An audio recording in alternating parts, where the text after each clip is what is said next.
Hello everyone, and welcome to another Lookback video. Today we're setting our sights on the early 90s, a time of colorful fashion, breakthrough technologies, and weird soda experiments. Our subject of today's video, the crystal clear enigma, Crystal Pepsi.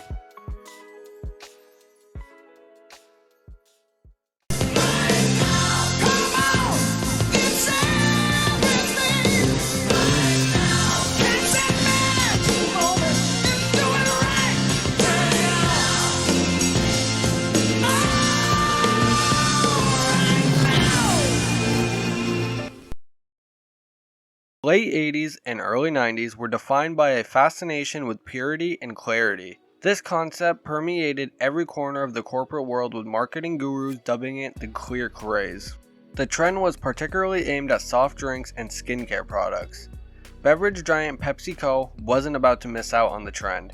Starting with a smashingly successful Super Bowl commercial featuring Van Halen, Crystal Pepsi debuted to one of the biggest audiences in the world. Less than a full 2 years after it hit store shelves, however, the soft drink was pulled from the market. It became a bit of a meme, you might say, with Time magazine dubbing it as one of the biggest product failures of all time. David C. Novak, then PepsiCo executive, dreamed up the idea of Crystal Pepsi. He believed that a clear cola could not only ride the wave of clarity, but also redefine the cola market.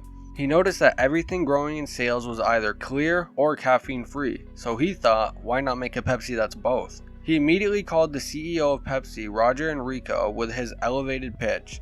"I knew I was playing with the family jewels because the company is Pepsi Cola," he said.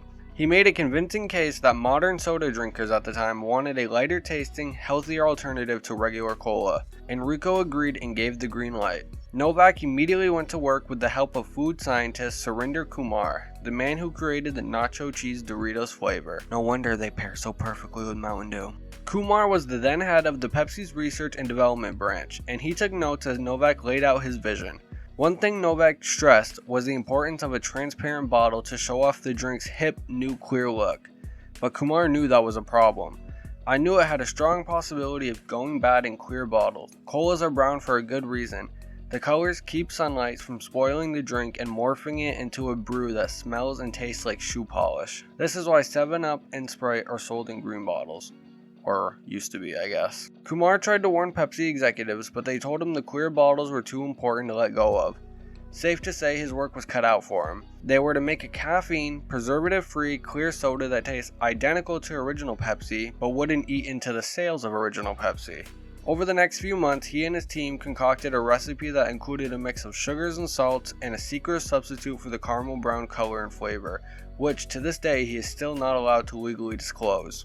Some people at Pepsi weren't keen on marketing Crystal Pepsi as a healthy alternative though. It was made with high fructose corn syrup and had a similar calorie count to regular Pepsi. Kumar complained to his superiors that if they were to market it as pure and natural, then the ingredients should reflect that. But Novak didn't care about those concerns and wanted to quickly get a product on the shelf. I really do like Pepsi. Really? What's your favorite kind? Do. My favorite kind of Pepsi? Pepsi's Pepsi. Well, you don't drink Diet Pepsi or No, Pepsi just Vanilla or Orange Pepsi, regular Pepsi. In 1992, Crystal Pepsi burst onto the market with an extravagant marketing campaign. Van Halen's "Right Now" served as the backdrop to the Super Bowl commercial, reinforcing the nowness of the product. Within months of Crystal Pepsi's launch, Coca-Cola released Tab Clear, a sugar-free clear soda that was made specifically to compete with Crystal Pepsi. However, since they used the Tab brand name and not Coca-Cola, Coke didn't receive nearly the amount of negative backlash that Crystal Pepsi did. But, as is often the case, the novelty began to wear off. Consumers noted that Crystal Pepsi didn't taste like the Pepsi that they knew and loved. The absence of the caramel coloring was odd for some people, as they subconsciously linked the color to the cola flavor. These factors led to a gradual decline in sales, and by 1993, just a year after its launch, Crystal Pepsi sales had plummeted. PepsiCo tried to rebrand it as Crystal from Pepsi, but the damage was done. By 1994, Crystal Pepsi was largely off the shelves. The clear experiment, it seemed, had not paid off. But somehow, like a pop culture phoenix, Crystal Pepsi rose from the ashes in the 2000s.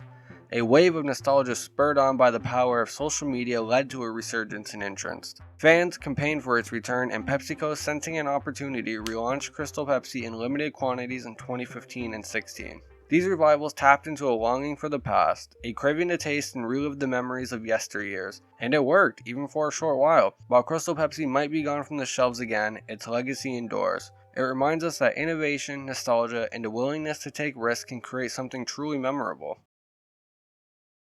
As we wrap up this look back of Crystal Pepsi, we're left with a sense of nostalgia, a taste of the past, and the story of a product that dared to be different.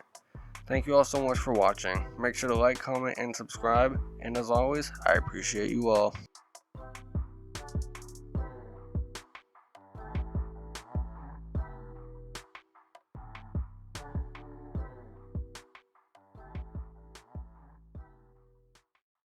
My favorite kind of Pepsi, Pepsi's Pepsi.